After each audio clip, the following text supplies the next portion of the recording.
ये कथा सुने तो कोई भी आपके ऊपर झूठा चोरी का आरोप लग जाए कभी, तो ये कथा सुनना भागवत की, उसी समय आप आरोप से मुक्त हो जाओगे। इसका फल है ये, इस कथा का सुनने का फल है कि कभी झूठा कोई आपका आरोप लगा दे, झूठा होना चाहिए लेकिन सच्चा आरोप से मुक्ति नहीं देगी, तो झूठे आरोप से ये कथा मुक्त कर देती है। इसका फल है सुनने का।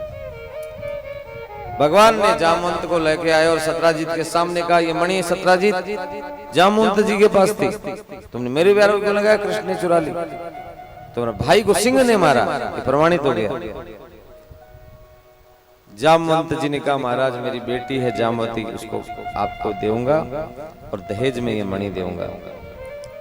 भगवान ने कहा, जामवंत मैं बिना दहेज का विवाह करूंगा, विवाह कर लूंगा तुम्हारी बेटी से, लेकिन दहेज नहीं लूंगा, ये मणि सत्राजित को वापस दे दो। भगवान ने एक भी विवाह में दहेज नहीं लिया। देखो ये दहेज की परंपरा है ना, ये बहुत बड़ा कलंक है समाज पर। किसी की योग्य बेटी को हम दहेज के कारण छोड़ देते हैं और अयोग्य को स्वीकार कर लेते हैं।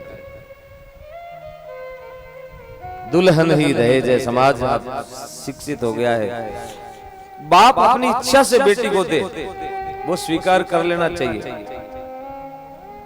बाप जिंदगी भर अपनी बेटी को कुछ न कुछ देता ही है, लेकिन डिमांड नहीं करनी चाहिए। डिमांड करना अपराध है, लेना अपराध नहीं है। बेटी को खाली हाथ थोड़ी जाने देते अपने घर से, अपनी हैसियत से ज्यादा देता है माँ बाप, लेकिन मांगना अपराध है। किसी की बेटी मांगो, मांग करके आपकी बेटी हमें दे दो, हमें कुछ नहीं चाहिए, हमारा भंडार भरे हैं। यदि ये संस्कारवान है तो हमारे घर को संवारेगी, यही हमारा धन है, यही हमारा दहेज है। इसलिए कई बार पात्र को छोड़ देते हैं, कुपात्र का वर्ण कर लेते हैं, यही झगड़े का कारण बन जाता है। सत्राजित को भी संकोच हुआ, वो भी भगवान के पास आए और कहा, प्रभु मैं भी अपनी बेटी का विवाह आपके साथ करना चाहता हूं। जामवंत ने करी बेटी का विवाह, और सत्राजित भी, सत्यभामा सबसे सुंदर है। भगवान ने कहा, विवाह तो कर लूंगा लेकिन दहेज नहीं लूंगा, मणि अपने पास रखो, और जितना सोना निकले, सोना देती थी, वो मेरे राजकोष में जमा करो, रोज मैं यहाँ याचकों को दान करता हूं, सीधा दान दो। सुबह मैं दान देने बैठूं तो आना धन लेके मैं दान दे दूंगा। यही दंड है कि संभाल तुम रखो और जो मिले उसको दान में दे दो। हम संभालें, हमें तो क्या फायदा। भगवान ने फिर वो मणि ली नहीं, लेकिन 3 मणि हो गई भगवान के पास। एक रुक्मणी,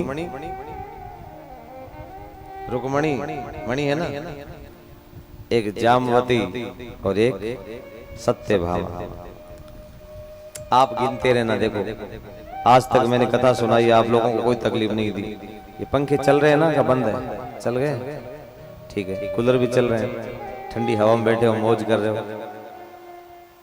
तो एक काम बांट लेते हैं मुराबात। मैं विवाह कर रहा हूं, आप गिनते रहना। गलती हो गई कोई तो कृष्ण को आपको जवाब देना पड़ेगा, मेरी कोई गलती नहीं होगी।